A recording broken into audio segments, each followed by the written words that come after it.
Dr. David Fawcett. Thank you, Scott. Great to be here. I just want to mention the book Lust Amendment is also available as an audiobook. And last week, there was a contract signed. It's going to be published in Germany, in an academic publishing company. So I'm excited about that. Very cool. I won't be able to read it because I can't speak German, but it'll be there. It's going to be there if you ever decide to learn. Okay, so yeah, thanks. And welcome, everybody. We do a topic tonight. I wanted to talk about surrender, the whole idea of surrender, because I'm working with some clients that are struggling with that right now. And I just kind of wanted to review it, just describe it and see what it's all about, because it's something we hear a lot about. And I think sometimes people don't quite know what to make of that term, especially guys who maybe think of it in terms of weakness or losing or something like that. So let me just start off the bat by saying it is not a sign of weakness. Surrender, if anything, I think it's quite the opposite. Surrender to an addiction, to really recognize the fact that you've got a lot of problems, a lot of issues that are threatening your health, your emotional health, health of people you love. That takes some courage. So it's not really an issue of weakness. But I want to talk about what it is. And simply put, I think surrender in recovery from addiction is a willingness to give up the fight against a perceived threat, to give up the fight against this thing that really has control of us. You know, in many ways, we've lost the battle long before we come to terms with it or even realize it. But I think it's a matter of kind of letting that catch up with the reality that this thing is out of control. And the second thing, and I think it's why it's so hard to give it up, is that if we surrender, it's going to allow us to feel all these things that we've tried very hard not to feel for a very long time. So fear of pain, pain of the unknown, lack of certainty, lack of interest, fear of missing out, even all kinds of stuff but most of the time it's old stuff that we've carried a long time that we've used our addiction to disconnect from. So a lot of fear of rejection, fear of not being good enough, fear of loneliness, fear of not being lovable, worthy, all that stuff that starts to creep in that nobody likes to feel. But when we've kept it at bay for many years with our addiction, that if we take it away, we do have to feel it and go through it and resolve it and move on. So it's that. It's also, if we talk about surrender, we have to talk about ego. And because it's really ego that keeps us from really feeling surrender. I was doing a little work on this earlier. There's a guy named Tivo who did a lot of work in the 50s. He was a psychiatrist that was influential, actually. He got a pre-publication copy of the big book, and he did some interesting work and wrote some essays in the 50s that are now a little dated. But I love his definition of ego was the self barricaded by defenses. I just love it. It's this idea of your true person is in there somewhere, right? With all the pain and happiness and sadness and sorrow and joy and all that stuff, but it's really barricaded inside these defenses that don't let anything through. And unfortunately, with addiction, we start to get trapped inside those defenses. So, but I just love that because it's ego that really interferes with us surrendering. And I've seen that in clients too, where it's ego that they have the words, I'll go to meetings every day, I'll live a recovery plan, but it's all coming from the ego, and everything from the ego is a little bit twisted in terms of the ego has its own self-interest, right? The ego is based on fear, lack of trust, desire to be in control. And so if I see just words coming from the ego, that's not a hopeful sign for me for the recovery process, because it really has to come from somewhere down a little bit lower in our heart and elsewhere. And then if we think also about surrender addiction, what is it? It's avoidance. I mentioned how we have our feelings kind of locked up and addiction helps us not feel, but addiction is all about avoidance. So admitting that we're powerless is this willingness to step in the unknown. I had one tell me this graphic image I love, but it's a trapeze. And very often in recovery and in life, I think we're on this trapeze and we're up here and we have to let go at some point without having the next trapeze right there to grab onto.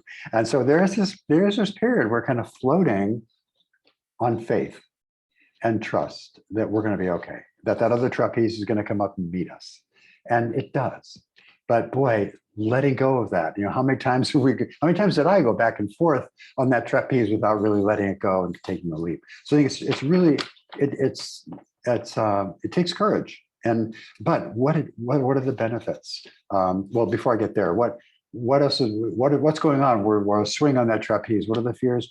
Who will I be without my addiction? And by the time, and I got in recovery young, as a young adult, but already my addiction had really formed who I was, and I didn't know who was inside there, and I was pretty afraid about what I was going to find. So there was that. What am I going to feel? I'm going to feel all that pain, all that grief, the sadness, the unworthiness, whatever our demons are. We're going to start to feel those in recovery. And then most important, how am I going to manage that? I had no tools before I got into recovery. I didn't know what to do with those feelings except to avoid them. And so that's what's kind of keeping us locked in place. But I think if we can surrender, then we start to really connect. And the ego kind of goes back to a more likely spot where it's not as in control. And we have some balance and the possibility. And we grab onto that second trapeze, and we know we're okay. And so I'm going to stop there because I've talked a little bit, but I wanted to talk about the paradoxes. And if you're not familiar with some of the paradoxes of the steps, it's really wonderful. There are whole lectures on each of the paradoxes of the 12 steps. But the first step is all about surrender and powerlessness, and it's that piece there where you have to really look at what we're doing. We admitted we're powerless over alcohol, that our lives had become unmanageable. If we really look at that, and if you even talk to people that have really done a first step successfully, what's the outcome? The outcome of that is liberation, right? It's liberation from the addictive process, whatever that is.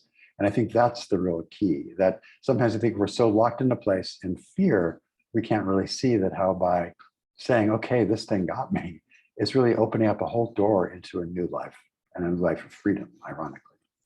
So I'm going to stop there, I think, and go from there. Thanks, Scott. Thank you, David. Type your questions into the Q&A about surrender or anything else. I see we've got a couple already, which we'll get to in a minute. I have a little bit of a different take on surrender, David.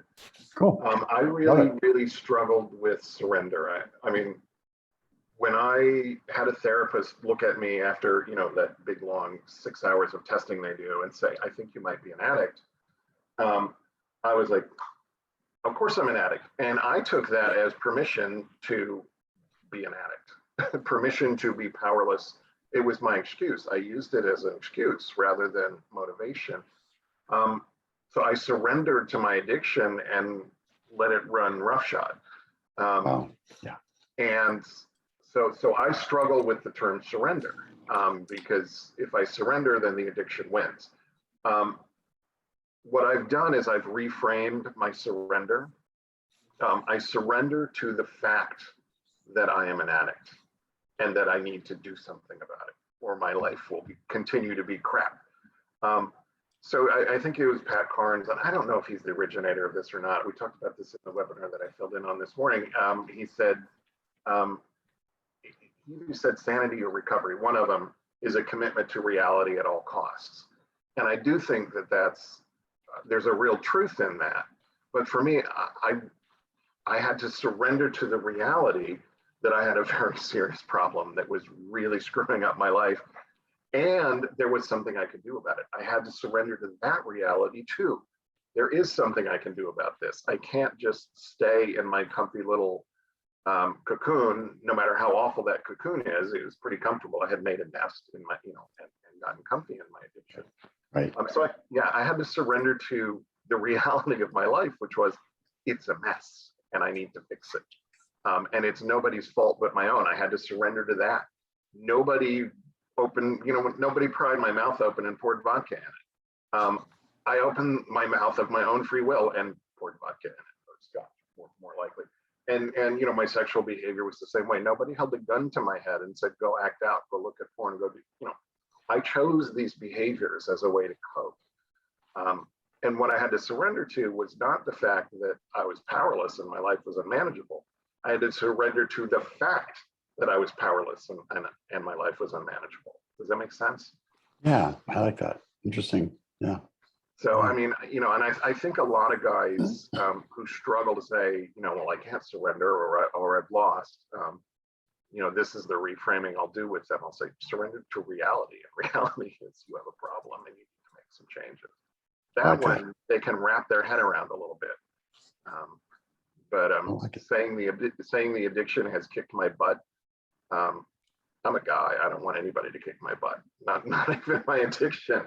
So yeah, Anyway, that's my Cool. two Like it. cents there. Like it. Okay. I think we all have these different, really whatever works, right? Whatever gets us across that line to be able to understand that we can't do this anymore. And that's the bottom line, I think. So Yeah, and I really fought the idea of surrender, and not to my benefit. So yeah, anything to get people moving forward from, and you nailed it. It can't be just from my brain and my mouth. It has to come from my heart through my mouth or through my actions. Otherwise, it's just typical addict BS. right, exactly. Yeah, and I would really focus on the actions as opposed to the words Right. in terms of what you're Show looking me, for. don't tell me, show me. Exactly. Yeah. You want to convince me you love me? Show me. Don't tell me. Show me.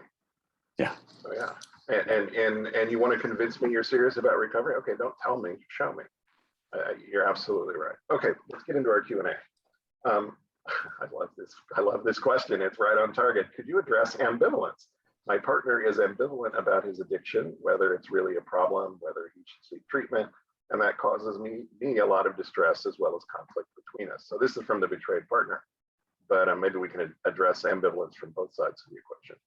Yeah. So this is a great question, and it's so true that when we look at there are two sides to this, right? And very often people outside of the person living the addiction can see it really clearly, and not just see it, but they're affected by it emotionally. They're affected by the objectification, and they're sometimes just the carelessness and lack of empathy, if you will, and lack of connection with that their actions can take. So yeah, it's huge. So of course it can cause a lot of distress. The ambivalent piece, to me, ambivalence. If I see a client with ambivalence, I always kind of think about fear, and fear about what's going to happen if I really do this. And I think, it's kind of a perfect storm of features of an addict, right? Because we like to avoid things. That's a classic thing. It's not deal with the stuff, but just kind of avoid it. So we can avoid it. We can rationalize usually how we're feeling, and we can kind of talk ourselves into being comfortable, kind of not making a decision, which is what I think the ambivalence is kind of being stuck. And there is a point, I think, in every addict's life where the discomfort of being in that stuck place is worse than anything else. And so we seek a solution at that point. And that in my own life, that kind of pushed me over the line from this ambivalent state, just kind of taking punishment from my disease, physically, emotionally, psychologically, until it finally, okay, enough. I surrender, is that word. But I think it's a matter of moving out of our comfort zone. I kind of put that in quotes because it's not a comfortable place necessarily, but it's familiar, and it's discomfort. So I think that ability to kind of when the scales finally get so heavy on the addiction side that it's no longer worth staying in that ambivalent place. I think to move from ambivalence is to really address the fears. What are the fears about recovery? I named a few. What will I be without my addiction? What am I going to feel? How am I going to deal with it? All those kind of things. What's going to happen? And I think fear, by the way, of intimacy, fear of relationships. What is this relationship going to look like? Fear of being worthy, all that stuff. And so I understand the ambivalence, but boy, for such a benign sounding concept, I think it can really be deadly sometimes. And people can get locked into this ambivalent state and, right into an overdose or into a divorce or into worse. And so I think it's a dangerous thing. Ambivalence sounds kind of, you just can't make up your mind. Well, it's a dangerous locked in state that I think can be really bad. And no doubt it's a source of conflict because it's painful for everybody involved. Type some questions in the Q&A for us about any aspect of addiction and recovery. It doesn't have to just be about surrender. Ambivalence, I was very ambivalent for a couple of years while I was in recovery, even though it was clear to everyone else on the planet that my addiction was a real problem. And it was, I was having all kinds of consequences and facing more consequences. And I was still ambivalent for a lot of the reasons David just said. what will my life be like without this? This is the only way I know how to make it through the day. How am I going to make it through the day? Yeah. What am I going to do with my time? How can I don't know how to deal with other people. I'm afraid to deal with other people. I'm afraid to look at myself. I don't like myself. Do I even deserve to recover? I mean, so many negative messages in my head pushing me back toward my addiction, even though intellectually I really knew that I had a problem. And this is the drop from, the head to the heart. It has to, intellectually knowing I have a problem is one thing. Knowing in my heart I have a problem is completely different. And that's where my ambivalence was. It was somewhere between here and down here. I was just floating, and some days my addiction went out, and some days, the knowledge that I had a problem went out. But it took me a while to really fully accept that the reality of my situation, which was my life is pretty horrible right now, and it's going to get worse, and it's going to continue getting worse unless I do something about it. And that means walking away from my own, my security blanket, my Linus and his little blanket. My blanket was my addiction. That's how I made things okay. That's how I soothed myself. That's how I escaped my shame and all the negative messaging in my head that told me I'm not good enough. If you know the real me, you'll run away, all of that stuff. I used my addiction to not escape, to escape it, not to deal with it, but to escape it temporarily. I remember my first sponsor told me this thing. I've always remembered it. It's a little corny, but he said, every addict is on an elevator going down. And he said, you can get off at the 20th floor or the 10th floor or the sub basement. But the thing you have to realize is that the elevator is going one direction and you're going with it. And that really kind of helped me understand, I didn't have to take it all the way to the basement. I got pretty far down, but I think that concept can be helpful sometimes. Just like, okay, I see where this is going, right? And how long do I want to take this ride before it's too late? And I think that those are all factors for ambivalence, for sure. That's a much more pleasant analogy than the one that I tend to use, because when I teach the cycle of addiction, we start with the trigger, and then we go into fantasy and ritualization and acting out, and then and then we end up back in despair, which is the trigger stage again. But I say it's not a cycle; it's a downward spiral. We're flushing ourselves down the toilet. We just spin and spin and spin until we end up in the sewer, and Perfect. That's where it's a gross metaphor, but it's really true. I mean, I like it. Yeah. All end up in the sewer, some form of the sewer. Yep. And it's, so, and we can justify it and minimize it and rationalize it, and because we're crazy. It's a very nice sewer. Yes, my sewer is better than your sewer, and that was like an action. Well, I didn't use the word sewer, but my mess isn't as bad as his mess, so I can't be that bad.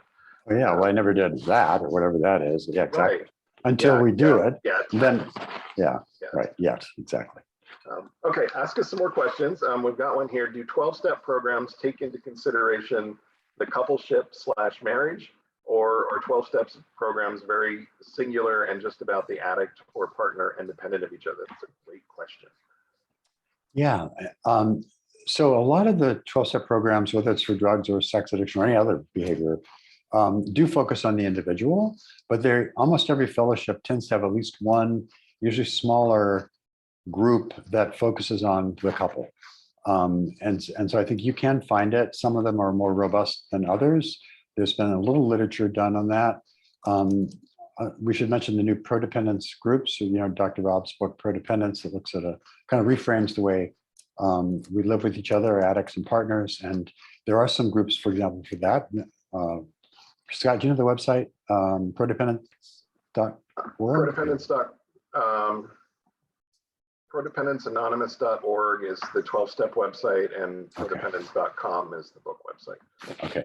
Yeah. So there are examples. In my experience, there tend to be smaller, kind of less robust, but they can be found. Scott, I don't know, you may have more information about that kind of fellowship.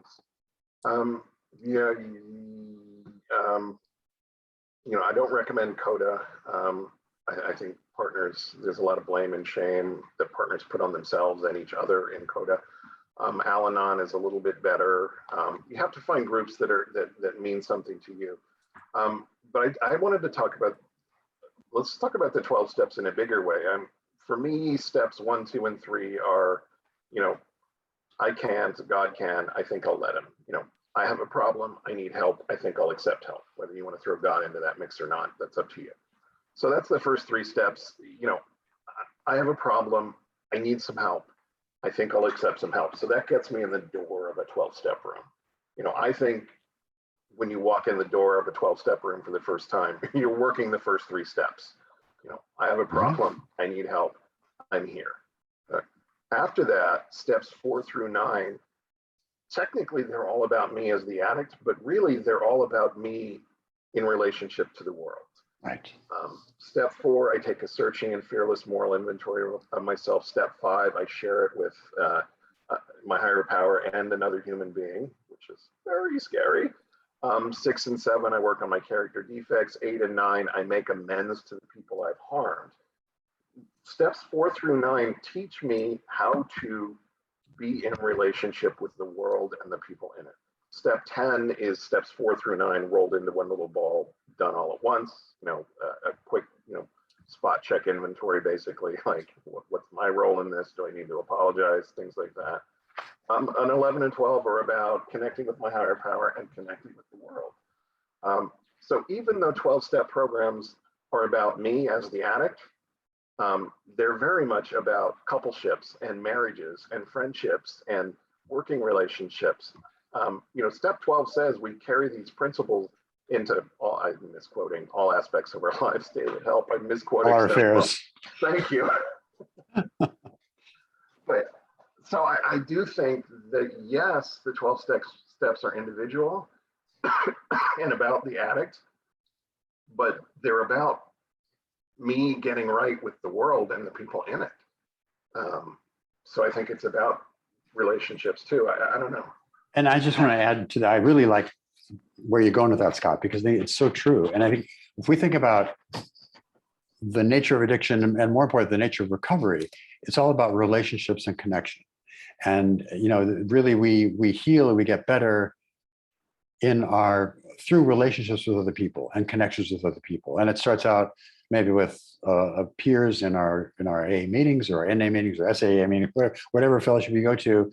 In fact, we teach our clients at Seeking Integrity that they're learning the building blocks of intimacy by sitting in a group with other men, talking about their feelings and sharing what's going on and their fears and their successes and letting that ego that we spoke about in the beginning kind of take a back seat.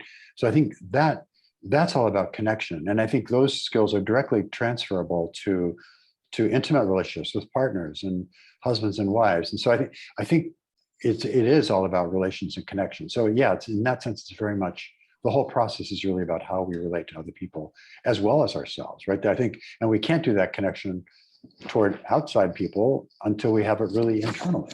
So until I make that connection from my head down to my heart and start to feel around in there and see what's in there and get a handle on that. And then we can start to really connect. So I think, that wonderful Johann Hari TED Talk talks about the opposite of addiction is not sobriety, the opposite of addiction is connection. So I think, yeah, very much so. Very much so. Yeah, that's a TED Talk by Johann, Yohann Hari, Hari. Watch it. It's fabulous. Yeah, everything you know about addiction is wrong, is the title. Yeah. So ask us some more questions. David and I are perfectly capable of winging it for the rest of the hour, but this webinar is for you, not us. But David, since we're talking about connections and intimacy and the whole Johann Hari thing, can you talk a little bit about how we learn early in our life not to trust and not to be vulnerable, and how we get shame messages and how that leads to distorted beliefs, and how it pushes us away from people and towards something reliable like addiction, and then how we have to reverse that process to get well. Yeah, you bet. It's such an important point. So we often describe our sex addict clients as having intimacy disorder or attachment disorder. And that's often kind of puzzling people. It's like, huh, what does that mean? And if that's the end point, but if we skip all the way back down to childhood, I'll kind of talk you through it. And in childhood, very often we have found that what underlies a lot of addictive disorder is trauma of one kind or another. And you can also call it an adverse childhood experience. But what that means is not just what we think of as sexual abuse and physical abuse. It can be emotional abuse. It can be intellectual or spiritual abuse. It can be neglect. And this is, we've talked about this in this webinar before, where it's kind of confusing because a lot of our clients will come and say, I had a great childhood. There was no trauma. Maybe their dad hit them with a belt or something kind of considered normal, but no trauma per se. But what they didn't have is what Gabor calls attunement, the emotional attunement of their caregivers, like people that were connected, people that took an interest in them, people that showed up for baseball games or recitals or gave them a hug or said, I love you, or took an interest at all.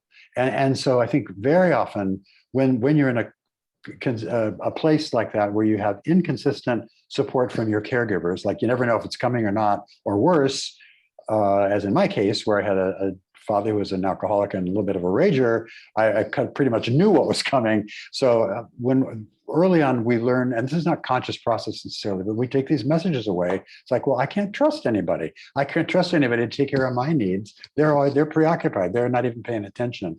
I can't. So what's wrong with me if they're not taking care of my needs? Am I defective? Am I not worthy?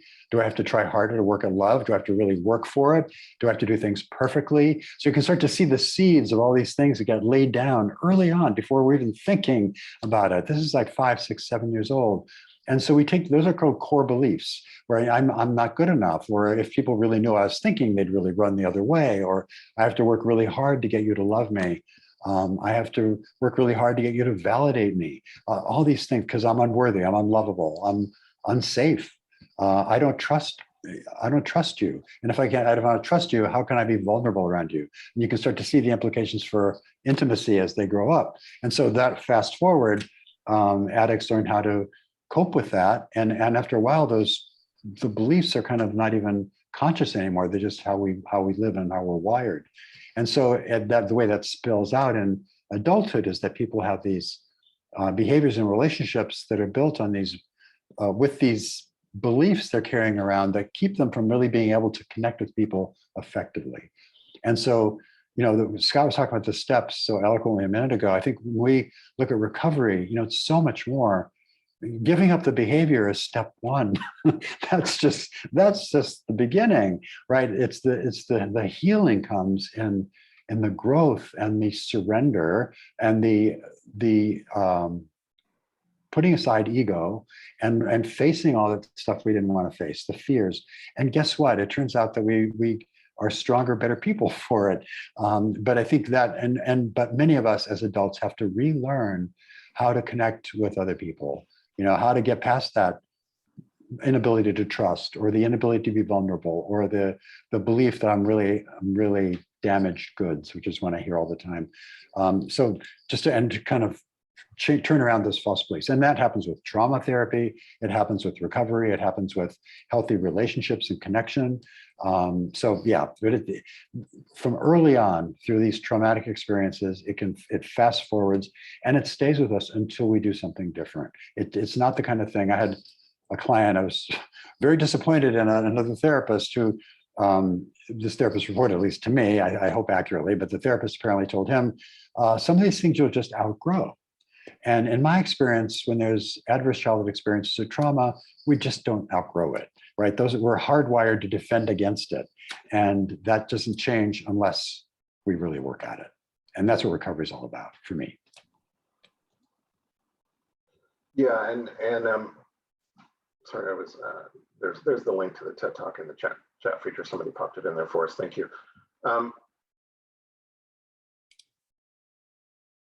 I lost my train of thought. David, what were you just talking about? I had something to add.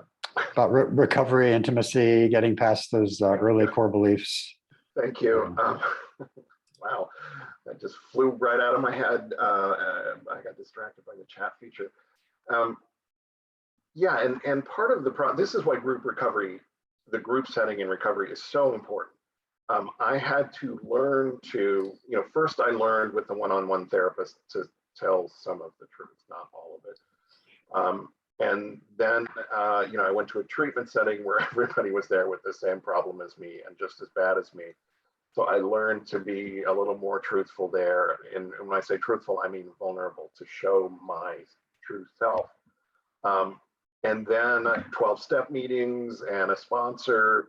And I kind of worked my way up the ladder to like friends. And I don't have an intimate partner, but if I did, that person would have been next. But one of the things that betrayed partners experience is they're the last one to know about the addiction, and they're the last one to get the benefits of recovery. And the reason for that is you're the scariest person. So you're the person I'm going to hide my flaws from the longest. And you're the person that's going to be hardest for me to become completely vulnerable with as part of my recovery. It's actually a compliment that you're the last one to get the benefits of me opening up and becoming more honest and more vulnerable.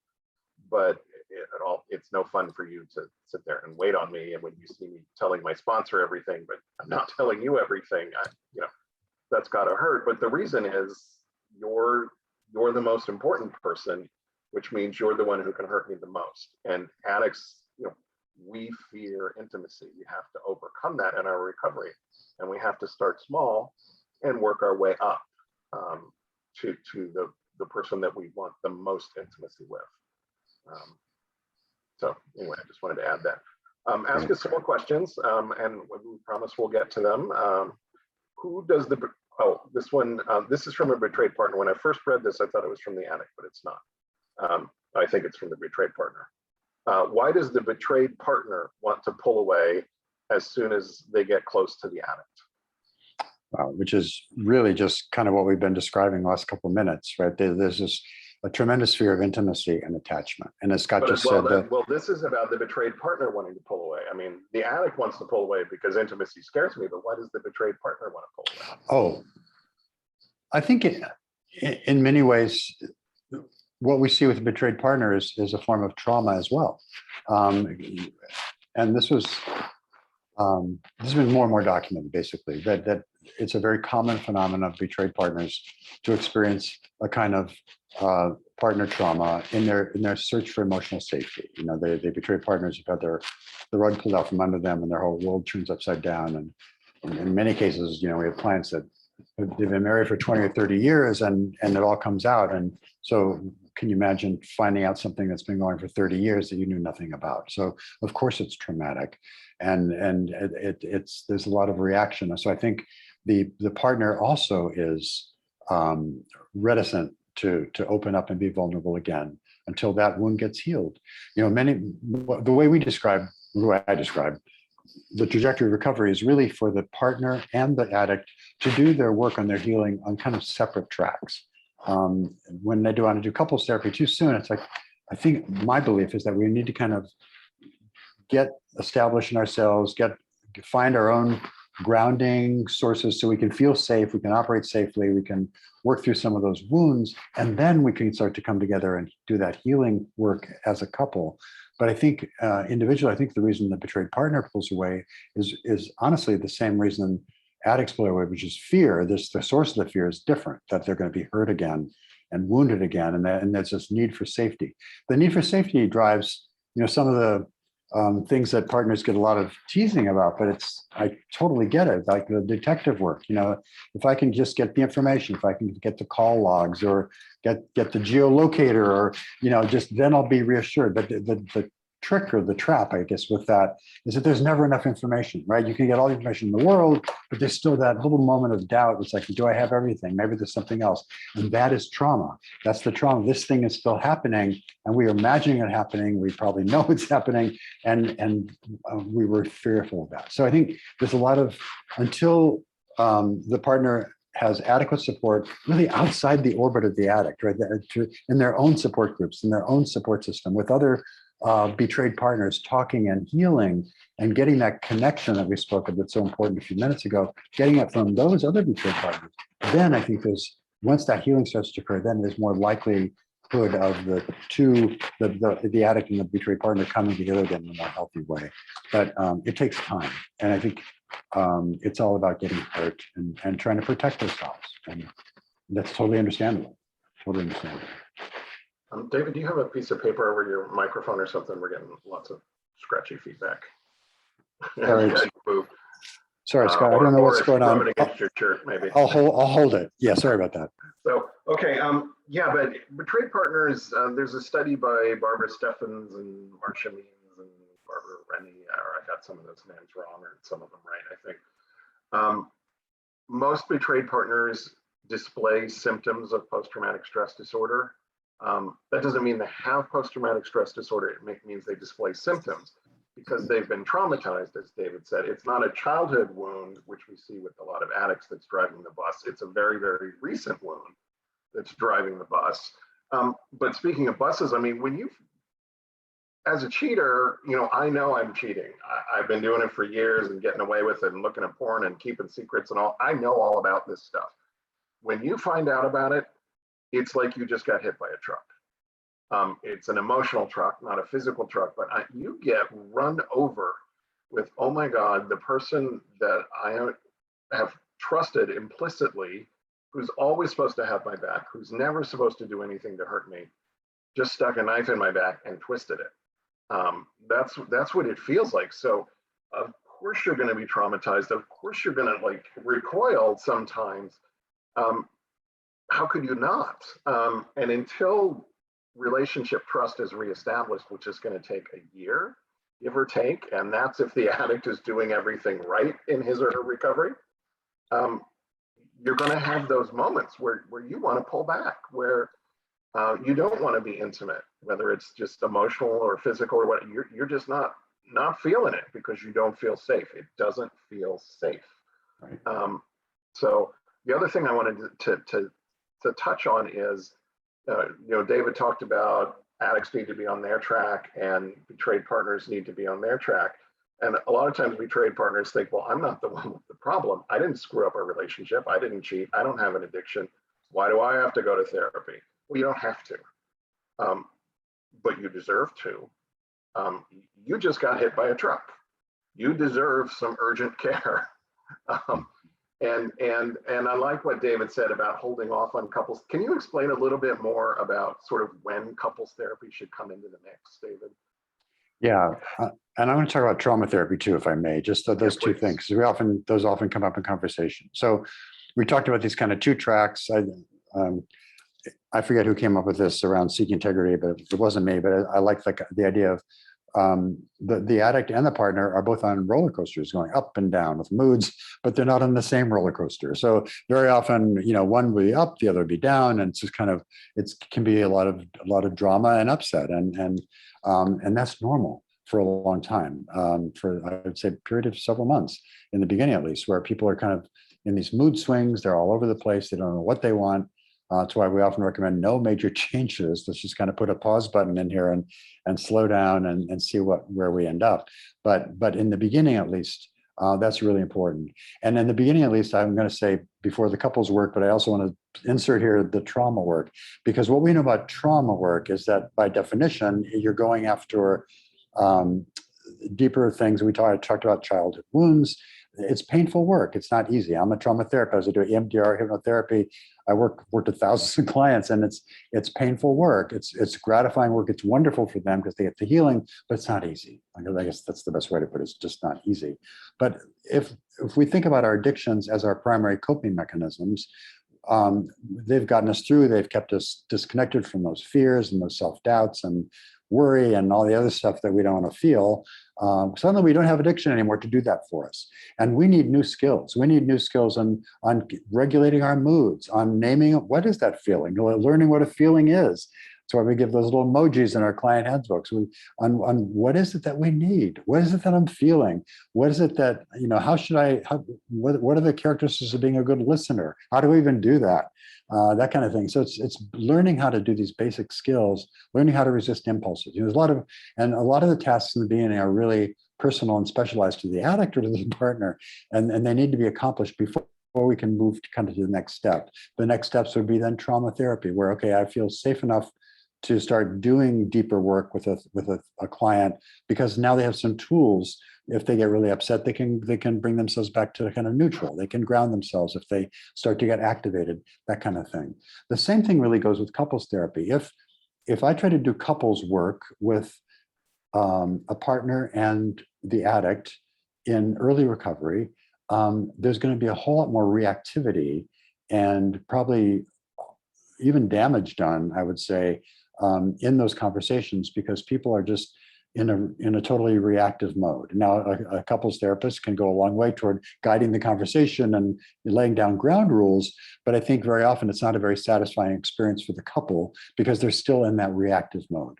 If we have a little time, 2 months down the road, even 3 months down the road, I think it can make a big difference when they re-engage with a therapist who can really guide them and help give them communication skills, point out patterns.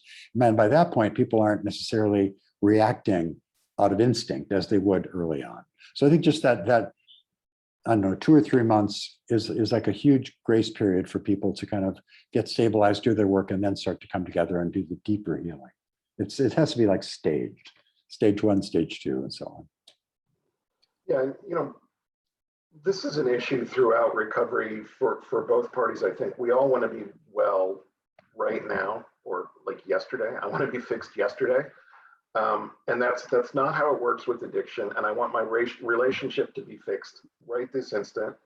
And that's not how it works with relationships. And if I'm a betrayed partner, I want to know everything, and I want to know it right now. And there's a couple of good webinars that I did with Matt Wheeler. We stretched it over 2 sessions. We talked about disclosure and the process. And it can't happen right now. It can't happen right now because I, as an addict, my brain is so befuddled with my addiction right now that I can't give you the full truth. I don't know the full truth. I can't tell you everything because I don't know. My brain is not working well enough to organize it and give it all to you, and to give it all to you without blaming you and shaming you and minimizing and rationalizing, and what doing more harm. Yeah, doing more harm. And what you want are the facts so that you can start healing.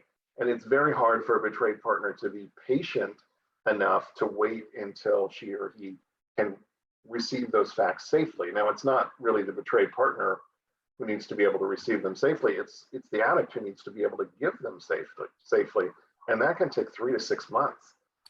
So there's patience involved, and this is for the rest of your life. So a few months. What's a few months in terms of the rest of your life?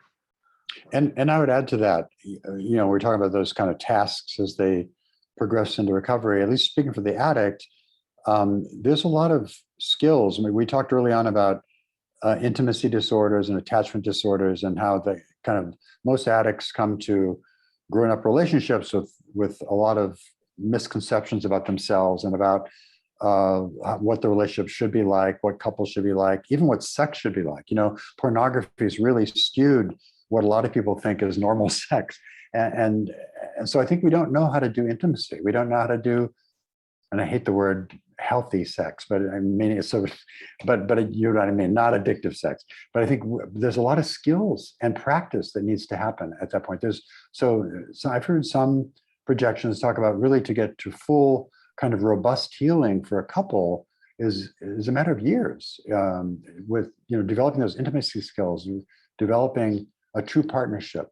And I will say, the reward, because that sounds like a long time for people, but the reward when you see it is that it's a happy, joyous couple who have a great intimacy connection and a healthy sex life, and just they're different people, but they didn't get that way overnight. And I think when you can be around, and I go to some conferences where we get gatherings of different kinds of recovering people, and I'm always thrilled when we have a one that includes partners, and we can get some people that have long-term recovery to stand up or just share their experience.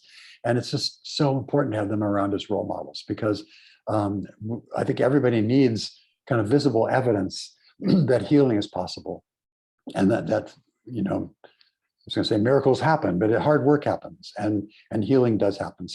But it takes time. And I think so to manage expectations is important as well, because it's not a quick fix for sure. We have a quiet crowd tonight, and I have a question popped into my head, and I don't know what we were talking about trauma, and you and I often talk about sex addiction is an intensity addiction, porn addiction is an intensity addiction, certain drug addictions are intensity addictions. We can fuse them like meth and sex or cocaine and sex. It's a really an intensity addiction. Trauma also strikes me, reliving trauma, post-traumatic stress reactions strike me as being very intensity. I mean, they pump out some of the same neurochemicals. Oh God, yes. Can we become, and not necessarily dopamine, but adrenaline and some of the others, can we become addicted to trauma reactions? Is that something that happens? That's such a fascinating area. And I would say yes, because for a lot of the physiological reactions, I was talking to our clients about this today, the intensity addictions chemically, biochemically, and mood-wise mimic a fight or flight response. It's the same adrenaline, same dopamine, same cortisol, same, and you can see it with a chemsex addict. Even though the wide eyes, it's just we're ready to fight or flight. Digestion slows down. People like amphetamines because you can lose weight. I mean, it's a fight or flight response, and we can get kind of addicted to that feeling, the rush of that, the intensity of that. But as weird as that sounds, so yes, and I think it's Recovery Zone 2. Patrick Carnes explores, he talks about drug, substance addiction, behavioral addiction, but he talks about two other categories that we often kind of forget. But I think in this larger view that we're talking about tonight, it's important to recognize. One is like rage and anger. That's like we can, and I think anybody who's ever really had, especially righteous indignation, boy, how powerful is that, right? You can just kind of feel your chest puff up and the adrenaline starts to go. It's like, I'm right. Your fist, I mean, and it's a rush. And it's a mood altering rush. It's a mood changer. And so absolutely people can get addicted to rage, to anger, to those really extreme feelings. And the other thing that he pointed out, I think it's interesting to look at, people get addicted to the intensity of relationships. So we can talk about love and romance addiction, or we can talk about couples, and I've had couples like this, that their primary connection seems to be anger. They fight a lot, and maybe the makeup sex is amazing, I don't know, but most of the time it's bickering and arguing and not a happy place for me. So anyway, yes, there's all these other kinds of areas we can move into. And Scott, you and I have talked about this before in webinars. We'll get a question from a partner saying, well, my husband's, going to meetings and seems to be doing all the right motions, but he's angry and he's blaming and he's like, still kind of rageful. And that person is still acting out addictively, but just a different form, right? And so I think, and we've talked also about guys in 20 years sober. There's one in my home group, 20 years, angriest person I ever met, still not working a program that I would want. But I think, yeah, people can totally get off on these other kinds of moods and attitudes and ways to do it. Besides just transferring to food or gambling or all the other kind of dangerous things that acts transfer stuff to. And where does reenacting trauma come into play? Like a lot of us have sexual abuse as kids, and we reenact it as part of our arousal template. Are we talking about the same mechanisms here, or is it different? I think, off the top of my head, I would think that's a little different because it's a trauma-driven response, and so is addiction in many ways. But I think that the specific act of repetition, it does become embedded on an arousal template. And there's one thing about arousal templates is that everything changes them and impacts them, from normal development to unusual development to some kind of unfortunate assault or abuse can kind of hijack that arousal template. So as weird as it sounds, maybe the body shape of the abuser or some of the circumstances, all those things can act as triggers in a way that drives person and bothers people to the point where they reenact it. And the theory, and there's some different theories about this, but the main one is that people are trying to reenact it in an effort, much like our behavioral partners, to find safety, to kind of do it in a controlled way where they can have a happy ending. Now, the reality is, I think most often they just get rewounded. It just doesn't work out so well. But there's this effort, there's this urge, and for whatever reason, you'll find people reenacting it. I've worked with clients who were in a bad marriage, and really bad marriage, and work for a year in therapy to finally they have the courage to move out, and fast forward a year or 2 years later, they're in another relationship with the same kind of person, just different body, but same stuff. So we reenact those things until we heal that original trauma. And that's like we tell our patients that they keep reenacting and making these mistakes until they learn and heal it. But the reenactment's an interesting thing. I think it's sort of one step in, one foot in, 1 foot out. It's sort of related, but I think it's slightly different. And just for the record, and I learned this from David, you can add to the arousal template, but getting something out of the arousal template, not so much. So yeah, that's right. Once it's in there, it's in there. Right. You don't have to act on it, but it's in there. Much of this may have many addicts if that particular fantasy is very strong and powerful. It's hard and very threatening. Yeah. Can you talk more about how an addict can and will sabotage their recovery? How much time do I have? A few minutes. That's a whole webinar. Yeah. So, boy, that idea of sabotage is so powerful because so many times, remember we talked at the beginning of this thing about ego and how our ego really is all about not losing control no matter what. And the ego can make a power play and move in and talk us into doing things that actually undermine our own recovery. But it's an effort for that ego to get back in control. And so I think that sabotage appears in many different ways. There was an early question early tonight about ambivalence. I mean, ambivalence is a way to sabotage our recovery, just like, not quite caring enough to follow through. We can actively sabotage it. We can have a little bit of a slippery event and say, well, screw it, I'm going to go all the way to the basement on this one. I've slipped anyway. So there's many different forms it can take. But I think it's common. And by the way, I think the only way to avoid that is to have a really strong group, a support system around the addict who can point out the reality. Because as an addict myself in recovery, I think once your mind is in that addict space, we really lose perspective. Everything kind of gets warped. It's like looking at one of those funhouse mirrors, and I may know that something's not a good idea, but I do it anyway. I want to do it anyway, and I'm kind of numb to the ramifications of it. So there's many ways this ambivalence can happen, but what the addict needs, I think, in the face of that is just people around him mirroring back, him or her, mirroring back what they see. It's like, you're in trouble. You're full of crap, basically, is what people need to hear sometimes. And if they don't have that, they're will follow their own will, their own inner guide. And I'm decades in recovery, and I still don't quite trust my inner dials and gauges sometimes because they can be screwy. I always double check, especially important stuff. I always do a reality check with people that I trust. Yeah, there's an AA sort of semi-joke, but it's not really a joke. We're all crazy. The good news is we're not all crazy at the same time. And what that means is we need each other, because we all get crazy. Our addict will take over. It doesn't matter how long we're sober. Our addict will take over and sabotage us. We need the people around us to go, that's not a good idea. We really need that. What time frame approximately would the sex addict, how long would it take the sex addict to build the skills and tools you speak about and then do the trauma work? My ex says he has new skills to support him, and now he's ready to date. His recovery plan has been every 2 weeks going to a men's group, some therapist work, daily devotional work, and speaking a few times a week to other men in his group. Does this sound realistic? So how long does it take to get where we're well enough to reach out and maybe have a relationship again? We were just talking about repeating the same bad patterns. Yeah.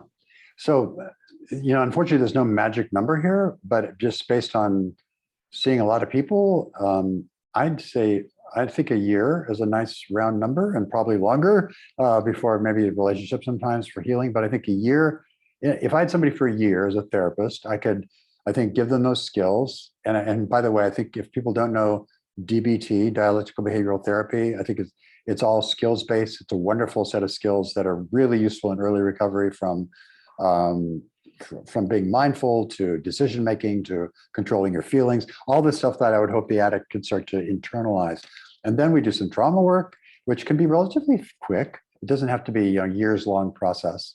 And so I'd say after a year, an addict would have a lot of insight, a lot more insight, maybe correct some of those core beliefs that feeling unworthy or feeling unlovable or unsafe or whatever those things are, and start to make some progress, and then gradually start to explore. And at Seeking Integrity, we really talk about this idea of a dating plan, right? Where we start to have we build the intimacy slowly, and the sex comes not the first thing, it's down the road, but building that intimacy, that connection is really important. And that's the stuff the addict is not good at, right? Or hasn't been traditionally good at. That's learning how to take things slowly, learning how to share feelings, learning how to receive feelings and listen and go back and forth and build it. But I would say after a year, people should be getting fairly functional. But if we're talking about the healing of an established couple that's been damaged, I think it can take longer. I've heard Stephanie Carn say it could take up to 5 years to really get back to that normal space. But I think after a year of good, solid recovery, it's going to be noticeable and palpably different and a lot more positive. Yeah, I mean, I'll go back to 12-step meetings again. We've been talking a lot about 12-step groups tonight. Highly recommended. 12-step recovery, look into it, please. When I walked in the door, they all looked at me and said, okay, so you're single? Great, you need to stay single for at least the next year, because you will not be ready to date for at least a year. And people who come in married, they say, you know what, you need to stay married for at least the next year, because you're not ready to figure out whether your relationship is good or bad or salvageable or not salvageable, until you get some recovery under your belt. You need some clarity as a human being before you make huge decisions. Don't even go buy a car, because you're going to end up with something you don't like, and you're going to spend too much money on it. I mean, this is what addicts do until we get well. And yeah, so I mean, there's a lot of skills we need so that to make us ready to be in relationships. And if we're already in a relationship, there's a lot of skills we need to heal our relationship. And that's why, David recommends waiting a little while on couples therapy. Let's get some ground under our feet. Right. It's not moving. Let's let the earthquake settle down before we try and fix the house. Right. So yeah. That's Okay. our hour. Thank you. Thank you, David. Yeah. Great topic. I love the topic of surrender, and it made for an interesting convo. Yeah, So, for sure. we will be back next week. We hope to see you here, and stay sober. Have a good evening. Thank you, Scott. Take care.